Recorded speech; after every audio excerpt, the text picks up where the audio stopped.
microwave for 2 minutes, and then put the meal on the table.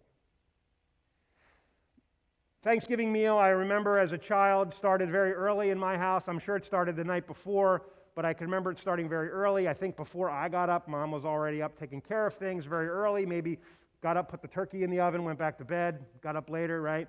There was like the having of, one of my biggest memories of as a child of Thanksgiving dinner is like the fruit salad. Like we always had fruit salad.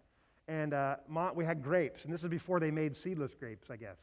So we have the grapes, and then you had to dig out the little seeds, right? That's how they get grape nut cereal, I guess, right?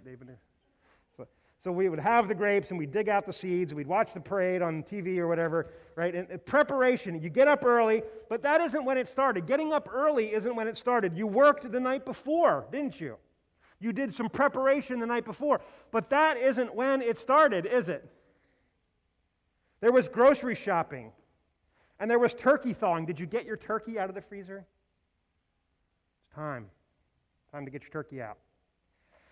And fine china cleaning and phone calls to family to schedule family visits and house cleaning and decorating, and the list goes on and on. And if you're like a true pioneer, there was the whole planting thing that took place in the spring. Right? Well, I didn't, we don't have to do that anymore. The planning is important, and things that are important are worthy of planning, okay? We had a planning meeting for today, right? We did it on Zoom. We had a little map. We invited some people who were going to be like coming, and then it could say like, this is how we're going to set up the sanctuary, and then we did it sort of like that, right? We did it sort of like that. So it is today with Moses approaching Mount Sinai. There is much for the Israelites to prepare for because he and the people are going to be meeting with God.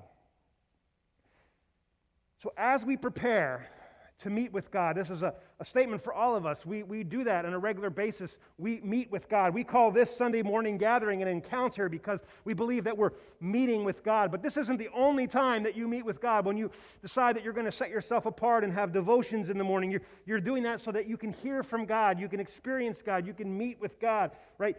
Meeting with God requires preparation, and the Bible outlines some preparation today that is different for us today, but with the same basic concepts. Number one, we must set ourselves